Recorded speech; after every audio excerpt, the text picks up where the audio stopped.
है? 5। इसकी जो तीसरी मंजिल है ना, उसमें एक शब्द लिखा हुआ है अल्लाह। कौन सा शब्द लिखा हुआ है? अल्लाह शब्द लिखा हुआ। कौन सी मंजिल में? तीसरी मंजिल। ये लिखा हुआ है 9 बार। हेडिंग डालिए, विजय स्तंभ, विक्ट्री टावर।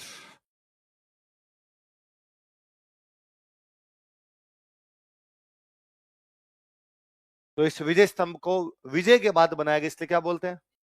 लोकप्रियता बढ़ गई इसलिए, भगवान विष्णु को डेडिकेट है इसलिए, भगवान विष्णु का वाहन गरुड़ है इसलिए, मूर्तियां मूर्तियां लगी हुई इसलिए, सब प्रकार की मूर्तियां लगी हुई इसलिए।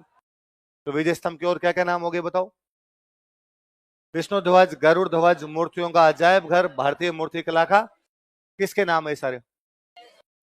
अब कोई आपसे सवाल पूछेगा, कुंभा ने सारंगपुर युद्ध में जीत के बाद विजय स्तंभ का निर्माण करवाया, वह कौन से देवता को समर्पित किया गया है? किसको डेडिकेट किया गया है? विष्णु विष्णु भगवान को। अब और सुनो, इसकी जो हाइट है ना, वो है 122 फीट। कितनी है? और इसकी जो विड्थ है ना, वो है 30 फीट।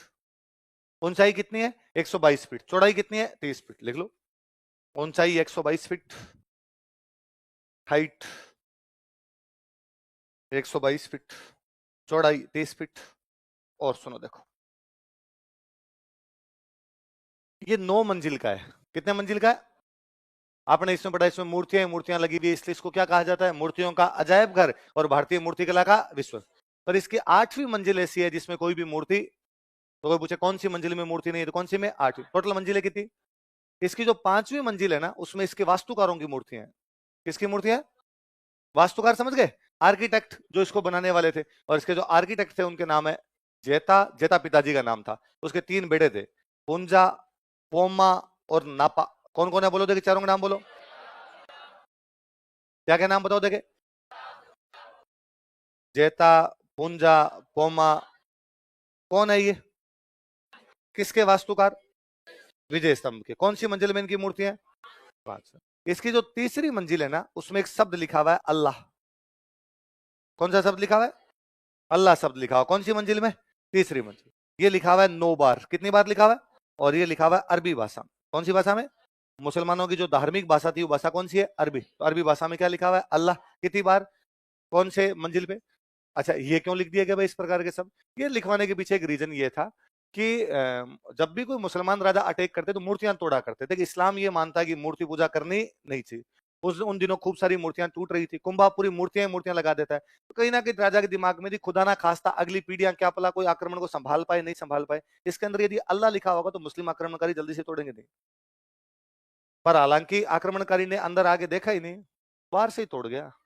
तो बाहर वाली सारी मूर्तियां खंडित की हुई है। पर अपने याद रखने वाली बात है, कितनी मंजिल है, किसमें मूर्ति नहीं, किसमें वास्तुकारों की मूर्तियां, क्या क्या नाम थे उनके, किसमें अल्लाह लिखा हुआ है, कितनी बार, कौन सी भाषा में?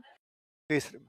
अच्छा देखो, हम जानते हैं कि जब भी कोई मंदिर, महल, माड़िया, दरगाह, मकबरा कुछ भी बनता है तो उनके बाहर क्या लगाए जाते हैं? अभिलेख।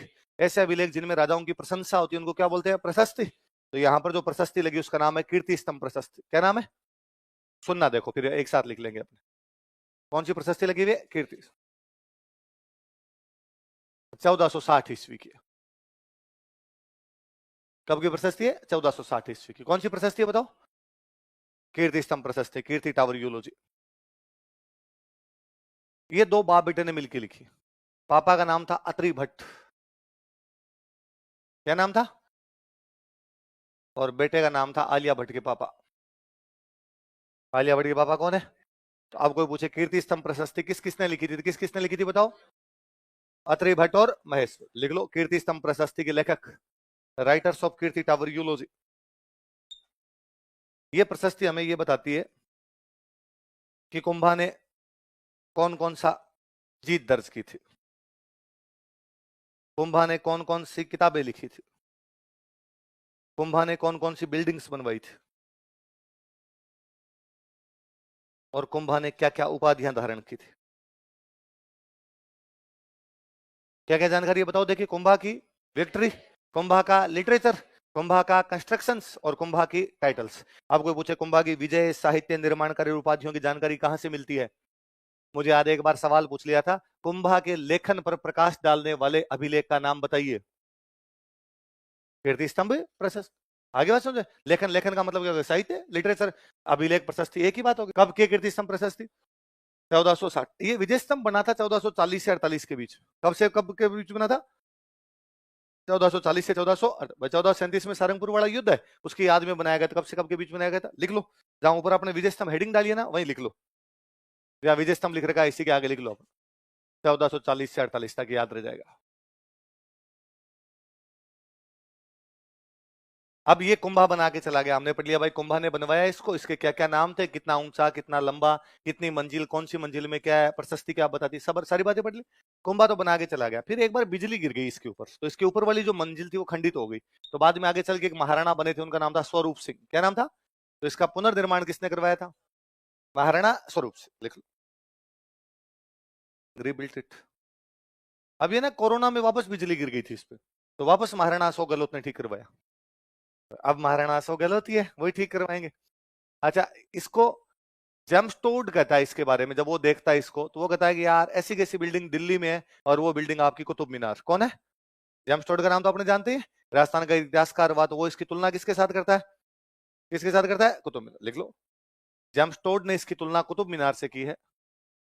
James Tod compared it to Qutub Minar. Qutub Minar का दिल्ली। एक इतिहासकार और हुआ, उसका नाम है फर्ग्यूसन। क्या नाम है इतिहासकार का, बताओ देंगे? फर्ग्यूसन कहता है यार मैंने तो ऐसा रोम में एक टावर देखा था, उसका नाम है टार्जन टावर। क्या नाम है? Torsion tower. तो वो इसकी तुलना किसके साथ करता है? Torsion tower. टार्जन टावर कहां पर है? रोम। रोम कहां पर है? कहां पर है? इटली। तो रोम के कौन से टावर से इसकी तुलना करता है? लिख लो, फर्ग्यूसन ने इसकी तुलना रोम के टार्जन टावर से की है। Ferguson compared it to Trojan tower of Rome. कालांतर में अपना देश आजाद हो गया, 1949 की बात। कब की बात है? 19। और देश आजाद हो गया, राजस्थान अपना भारत के अंदर मिला दिया गया। तो भारत सरकार ने इस विजय स्तंभ पे डाक टिकट जारी किया। क्या जारी किया? डाक टिकट समझते हो क्या आप वाली पीढ़ी थोड़ी कम ही जानती होगी डाक टिकट के बारे में। पहले तो हम तो फॉर्म भी भरा करते, तो फॉर्म ऑफलाइन भेजने पड़ते, ऑफलाइन भेजने पड़ते, तो उनके क्या ऊपर क्या लगाने पड़ते? डाक। कहीं भी लेटर भेजते डाक से भेजने पड़ते, डाक से भेजोगे तो उस पर क्या लगानी पड़ेगी? जैसे बस से जाते हो बस टिकट, रेल से जाते हो रेल टिकट, तो डाक से भेजो तो डाक टिकट टिकट हुआ करते छोटे छोटे, उनके ऊपर फोटो बने होते। जैसे एक डाक टिकट पे फोटो बना महात्मा गांधी का, इसका मतलब डाक टिकट किस पे जारी कर दिया?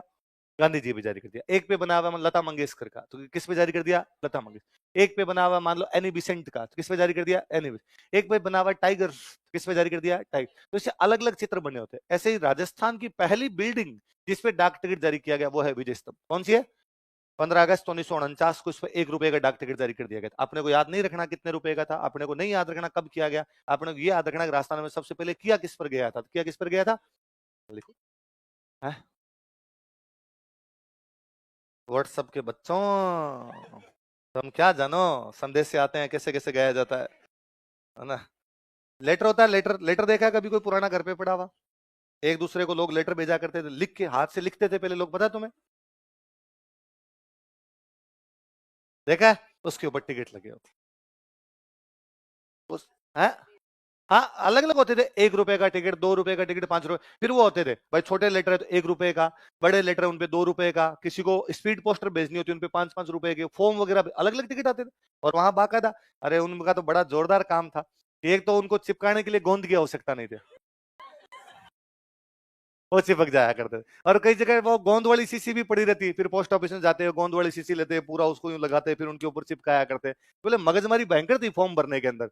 अब ये आपके वाया कर लो दुनिया, है ना? मुकेश अंबानी का भला हो, जो ये जियो आए उसके बाद में इंटरनेट की स्पीड इतनी ज्यादा बढ़ गई कि अब डाक टिकट का आपके कोई रोला रप्पा। पहले फॉर्म में एक तो डाक टिकट वाला मेरे को याद आता है कि पहले आरएस का फॉर्म मिलता था, यूनिवर्सिटी के अंदर जाके लेना पड़ता था, लाइनों में लगते थे, लाइनों में लगते तब आरएस का फॉर्म मिलता, फिर लाइनों में लगते तब आरएस का फॉर्म जमा होता, लाइनों में लगते तब आरएस का प्रवेश पत्र आता। मेरे को याद है मेरे 2010 का प्री का प्रवेश पत्र आया ही नहीं। फिर पता गया भाई अब ये कहाँ मिलेगा, तो पता नहीं एक ऑफिस को कलेक्ट्रेट में भेजा था, कहाँ भेजा था, तो वहां आधे दिन तक वहां खड़े रहे कि अब यहाँ मिलेगा यहाँ मिलेगा। हम 2-3 लोगों के नहीं आए हुए थे। ये अब आपके है, मोबाइल में बैठे बैठे देख लेते हो सेंटर कहाँ है, वरना नहीं तो कोई सेंटर पता चलता था ना कुछ और पता चलता। ये तो सबसे भयंकर समस्या थी। एक समस्या ये थी कि जब फॉर्म ऑफलाइन भरे जाएंगे तो मैं फॉर्म यहाँ से भर के अजमेर भेजूंगा, तो उसके साथ में सारे डॉक्यूमेंट्स भी भेजूंगा, 10th की मार्कशीट, 12th की मार्कशीट, मेरे बीए की मार्कशीट, एमए कर रखे तो एमए की मार्कशीट, मेरा मूल निवास प्रमाण पत्र, यदि किसी की जाति का प्रमाण पत्र है तो जाति वाला प्रमाण पत्र, जो भी अपने पास कैटेगरी, कोई खिलाड़ी है तो खिलाड़ी वाला प्रमाण पत्र, जो जो उनके वो सब भेजो। और वो सब के सब अटेस्टेड और होने चाहिए। क्या होना चाहिए? अटेस्टेड का मतलब है किसी फर्स्ट ग्रेड अधिकारी के साइन करवाओ, और भाई साहब वो मिलता ही नहीं था। और कम से कम अपने जान पहचान में तो कोई फर्स्ट ग्रेड अधिकारी नहीं होता, आपने किसी को जीवता फर्स्ट ग्रेड देखा ही नहीं था तब तक। फर्स्ट ग्रेड अधिकारी समझे, आरएसओ, कोई डॉक्टर हो बड़ा, कोई बड़ा इंजीनियर हो, वो ही साइन कर सकता है, उसके अलावा दूसरे किसी के साइन होंगे? पहली बात वो मिलता नहीं, यदि मिल जाता तो साइन नहीं करता है। टीचर, फर्स्ट ग्रेड टीचर कहां होते थे? तो कॉलेज के अंदर होते। तो कॉलेज छोटे छोटे कस्बों में कहां कॉलेज थे? आप जयपुर में रहे हो, बाहर निकले नहीं, शहर के बच्चे हो, आपको क्या पता संघर्ष क्या चीज होती है।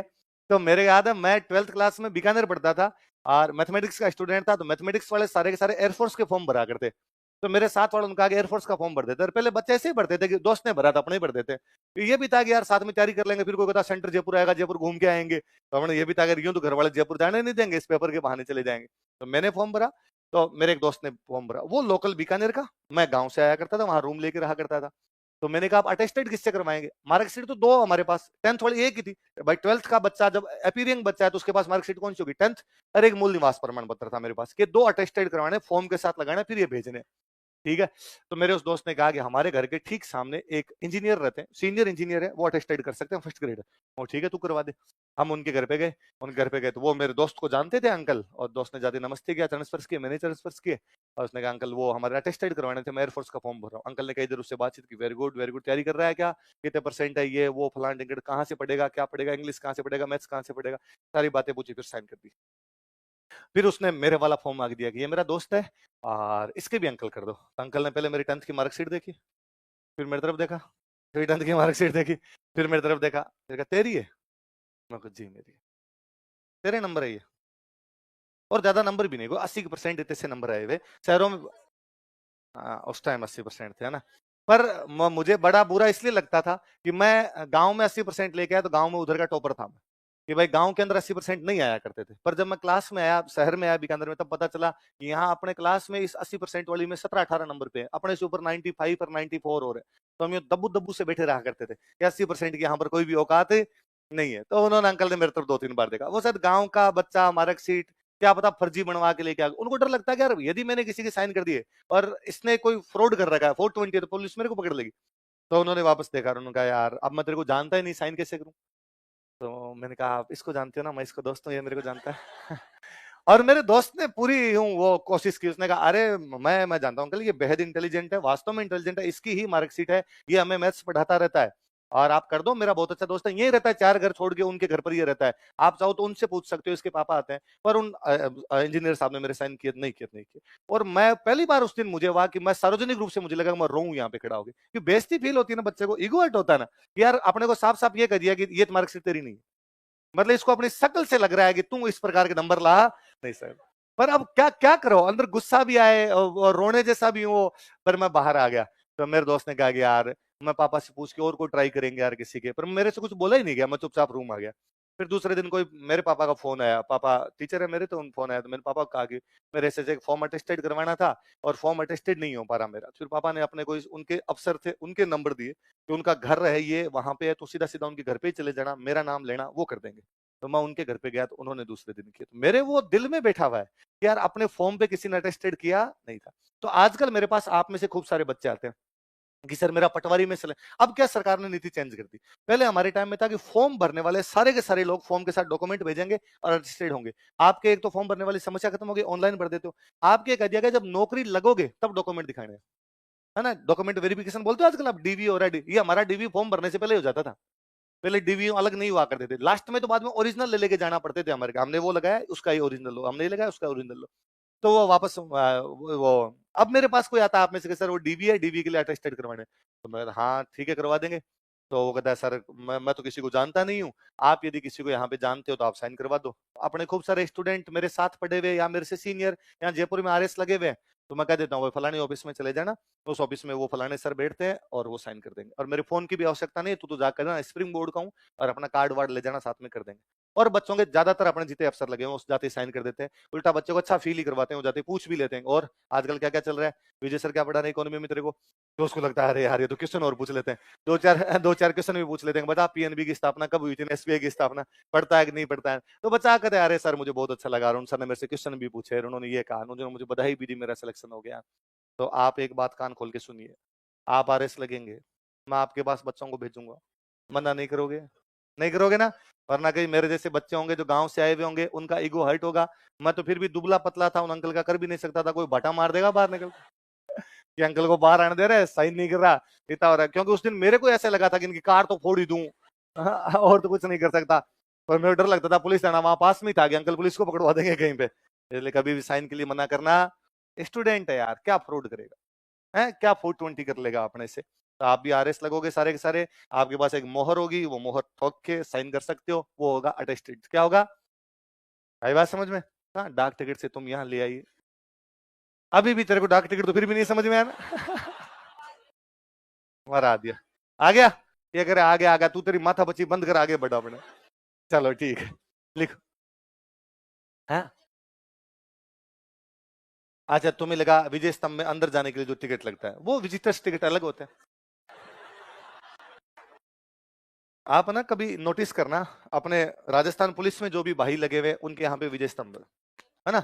आप राजस्थान बोर्ड की कोई किताब खोल लेना, उस किताब के पहले पेज पे क्या बना हुआ है, विजय स्तंभ। इसका मतलब वो एम्बलम है, वो प्रतीक चिन्ह, वो क्या है, प्रतीक चिन्ह। किस किस का, एक तो राजस्थान पुलिस का, और एक राजस्थान माध्यमिक शिक्षा बोर्ड आरबीएससी का। लिख लो प्रतीक चिन्ह।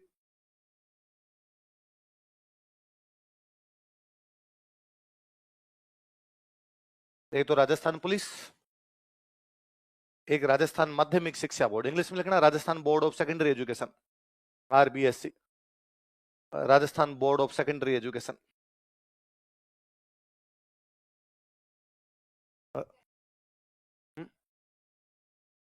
नोट पे विजय स्तंभ, नोट पे बापू है, नहीं देते, कहां देते हैं, कब देखा तुमने नोट पे?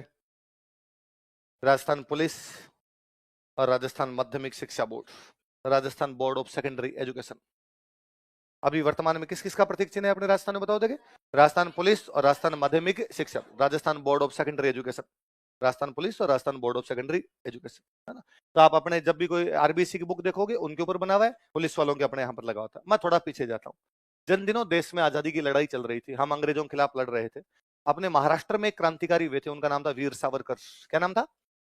वीर सावरकर चाहते थे देश को आजाद किया जाए, इसलिए देश की आजादी के लिए उन्होंने एक ऑर्गेनाइजेशन स्टैब्लिश किया, उसका नाम था अभिनव भारत। क्या नाम था, क्या नाम है संगठन का, बताओ? अभिनव का मतलब होता है नया, अभिनव का मतलब क्या था, भारत का मतलब भारत हो गया, तो हम कैसा भारत बनाएंगे, नया भारत। नया भारत मतलब जिसमें अंग्रेजों का राज नहीं होगा, ऐसा भारत बनाएंगे। ये अभिनव भारत नाम का जो ऑर्गेनाइजेशन था, ये स्टैब्लिश किया गया नासिक। कहां पे किया गया? नासिक कहां पड़ता है? महाराष्ट्र में।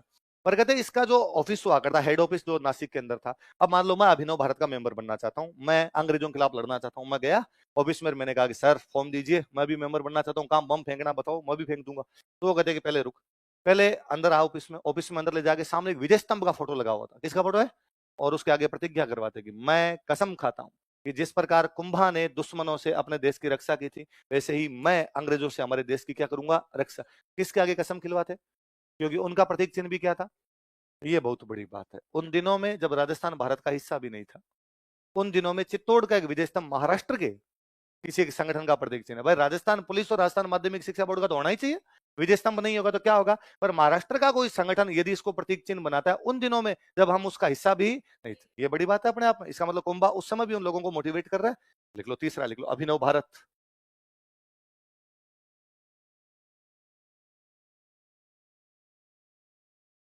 अभिनव भारत कोष्टक में लिख लो वीर सावरकर का संगठन, ताकि याद रहेगा। मॉडर्न इंडिया में एक फैक्ट कम याद करना पड़ेगा। वीर सावरकर का संगठन, ऑर्गेनाइजेशन ऑफ वीर सावरकर। अभी हम ये पढ़ रहे हैं कि चित्तौड़ के किले में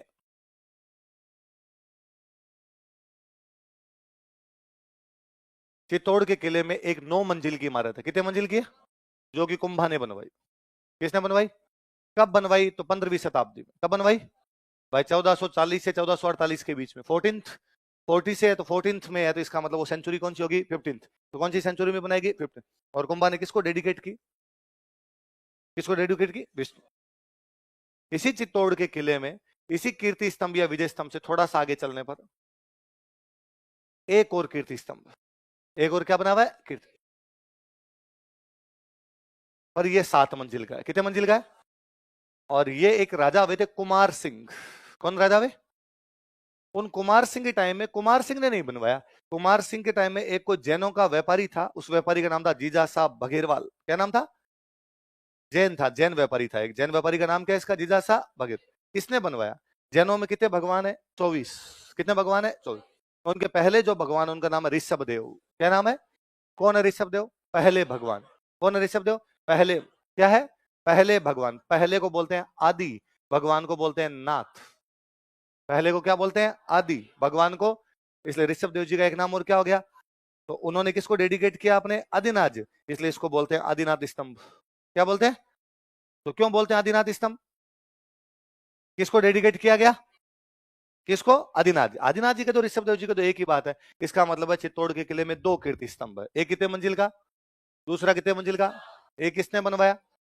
दूसरा किसके टाइम में? किसने बनवाया? कौन था जीजा साहब अग्रवाल? एक जैन व्यापारी। कौन था? जैन व्यापारी। ये कौन सी शताब्दी का है? ये कौन सी शताब्दी का है? 12वीं। कौन सी शताब्दी का है? 1100 समथिंग के अंदर बना हुआ। ये किसको डेडिकेट है? ये किसको डेडिकेट है?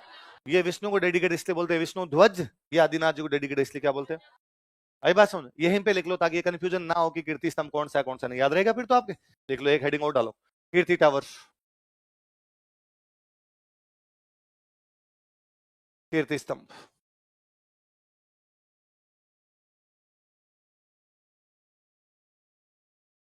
और क्या कहा जाता है? आदिनाथ स्तंभ। तो चित्तौड़ के किले में कितने कीर्ति स्तंभ है? 2। एक किसने बनवाया? कुंभा। एक किसने बनवाया? जिजासा बघेरवाल।